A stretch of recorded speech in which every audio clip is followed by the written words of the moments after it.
Okay, this is just a quick video on minimalism, how to save money and be healthy. Just a couple things I've noticed that I do differently than, for example, my wife and a lot of my friends. First one is, this is a new one. I saw this video about not needing shampoo, and so I stopped using shampoo 3 weeks ago. I don't notice any difference. Now, of course, my wife will say, well, it's because I'm bald and my hair on the side is short. Yeah, fine, but you know what? There's estrogenic chemicals. I use newborn baby shampoo, and I specifically chose newborn baby because it would have the least amount of chemicals because they got to test it on a newborn baby, make sure the kid survives. So it should have the fewest chemicals. And even the newborn baby shampoo has got tons of chemicals in it and some estrogenic chemicals in it. So I'm quite happy to not use it anymore. I don't notice any difference in my appearance. Okay, the second thing is no deodorant. You know, deodorant is got aluminums in it, which are potentially neurotoxic, increasing your risk of Alzheimer's disease. It's also called a metalloestrogen, increasing your risk, it's thought, of breast cancer. Plus, there's going to be estrogenic preservatives in there, like the power-benzoic acids, for example. It's thought that deodorant in the armpits is the reason why the upper outer quadrant breast cancers have increased from about 30%, let's say in the 1920s, to in the ballpark of about 60% currently, because the lymphatics are shared between the breast and the armpit. So you don't need to be putting deodorant in there. When you say hello to somebody, you say, hey, how you doing? You don't stick your nose in their armpit and sniff them, okay? And, you know, I've never seen a guy in my whole life say that he, didn't want to go out with a girl because of her, body odor from her armpits. I never heard that. Okay, next thing is cologne. You don't need cologne. Natural testosterone pheromones are good enough. All the colognes got estrogenic chemicals in them. Sunscreen, I don't use any sunscreen. I have a whole separate lecture on sunscreens. If you have to use them, like some people work outside a lot, then I like zinc oxide with no nanoparticles is the best one. But I got a whole separate video on that if you're interested. No moisturizers. I don't want to be rubbing anything on myself. I got zero cosmetic products in my bathroom. Just for comparison, my wife's bathroom, I counted them one day. She's got like over 50 cosmetic products in there. She was a cosmetologist before she became a doctor. And what I think is funny is I'm aging better than her. You can put every wrinkle cream on. She says I got wrinkles. You can put every wrinkle cream on you want. But the best thing to help a person age well is, low fat, low sodium, vegan diet, whole food, plant-based. Get some exercise. And maintain a positive outlook as best you can. All right, what else?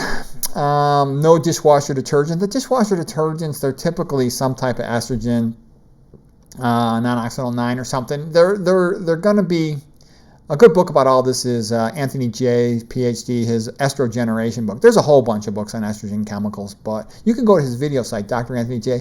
He's kind of a young guy. I would guess he's less than 45, so I think he's biochemist PhD, so I think he's brilliant on his knowledge of estrogenic chemistry. When it comes to food, I think he's kind of an idiot. He's still in that low-carb paleo young guy phase, thinking, testosterone and meat is going to help you, but he'll get over that. He's a good guy. He's smart, but he knows a lot about estrogen. And he's got a good way to explain stuff. All right, so his videos are worthwhile. But anyways, and his book is good too. But anyways, what else? No laundry detergent. You don't need laundry detergent. I know this Korean doctor lady, and she told me that they don't use any laundry detergent. They just boil their clothing to clean it, so to speak. I just put mine extra long, extra hot. Comes out fine.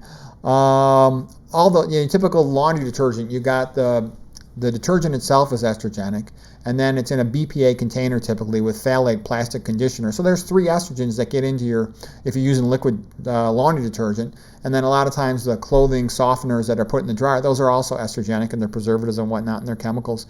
So you avoid all this stuff, you save money, and you avoid estrogen exposure, which increases your risk of breast cancer, prostate cancer, and a woman endometrial cancer as well. Let's see, no toothpaste. You don't need toothpaste. I haven't used toothpaste in years. And the reason was, the more I looked closely and studied the chemicals in toothpaste, they're toxic. There's estrogenic chemicals routinely in toothpaste, carcinogenic chemicals routinely in toothpaste, neurotoxic chemicals in toothpaste, and atherogenic chemicals in toothpaste. You can't win with toothpaste. I looked at everything. I turned over every single container in a regular store. I went to the health food stores. I looked online. I couldn't find a single toothpaste that I thought was a wise thing to be putting into one's mouth on a daily basis. I still brush my teeth at night, but I use no toothpaste. I just brush with the brush. Why do I do it? Because you got biofilms on your teeth, sort of the slime, if you will, that bacteria can live in. So it's kind of like if you wanted to clean a room, you'd remove the spider webs because spiders live in them. You clean your teeth with a quick brush and you get the biofilm slime off of your teeth, so to speak, and it helps decrease the number of bacteria that are thought to cause cavities like Streptococcus mutans or whatnot. Let's see, what else? I always, after every meal, I rinse with water. I don't eat any sweets. I don't drink anything acidic like soda pop. I use those little interdental brushes during the day. At night, I make sure to floss because saliva production goes down at night. So I haven't been to a dentist in over 25 years. If you take good care of your teeth and you eat a healthy diet, you don't need to go to your dentist. Acidic foods like soda pop and orange juice cause cavities, and sweets cause cavities. So, and refined flours, like white bread, for example, and other refined flour products, other sweets, all those things tend to cause cavities. But if you don't eat all that stuff, and you shouldn't be if you are optimizing your diet, and then you just floss your teeth and do that, you shouldn't have any problems with cavities. Most people would not. No shaving cream. It's a waste of money. I use the clearest, fewest chemical soap you can buy, and I use that to shave too. It works fine. You don't need shaving cream. And starch for diet, you should be eating a primarily starch-based, plant-based diet. Starches are cheap. Fruits are expensive. Yeah, I do like fruits, but you're going to have to pay a little more money for them. But you should be getting the majority of your calories from a starch, and that's cheap. For most persons, that's the way to go. So that's an inexpensive way to feed oneself. The other thing is, if you eat this way, and I try to get a lot of exercise, just walking up and down stairs or making myself get a little more exercise, wherever you are, go to the far bathroom, stand as much as you can. Just walk around, take study breaks, and do some physical activity. I'll sometimes lift a pillow up and down or something when I'm walking, just to get the lymphatic flow going. The point being is, when you live this way, you're going to be healthy most likely. And then when you're healthy, you don't need to be taking medications either. For example, my total cholesterol is 93. I don't need to take any statins. My triglycerides are 85. Everything tends to work. No high blood pressure. You avoid atherosclerosis. So you're not going to get coronary arteries typically, a person who eats this way. You're not going to have problems with the Johnson. So you save money on medications. That's a good thing. You don't have to be bothered with those types of problems. And as far as like blood labs, I only checked, and I rarely check my blood labs. I mean, once I know what it is, unless there's a reason for something to change, I won't recheck it unless I have to. So I seldom need to worry about any of this stuff. I'll check my cholesterol once every couple of years, just make sure it's what I expect it to be, and it is. I did check my ferritin because I was a little curious about iron metabolism. I'll check a B level once every couple of years, B12 level once every couple of years.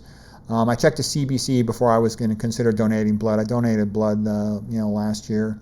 I checked a Chem 7 once just to make sure I knew where my renal function and everything else. That everything is good. So then I just forget about it for years. I don't check PSA. I don't want to know my PSA.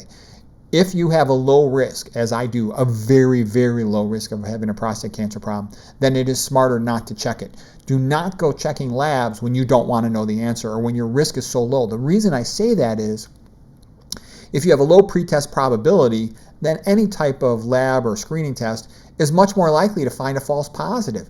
And you don't want false positives. Those can entail major workups that can be unpleasant, painful, and expensive. So the smart move is keep your pretest probability low and then forget about it. Don't do anything. So anyways, these are just some ways to be a bit of a minimalist, and you save time, you save money, and I found these things helpful. Hopefully they'll be helpful to you.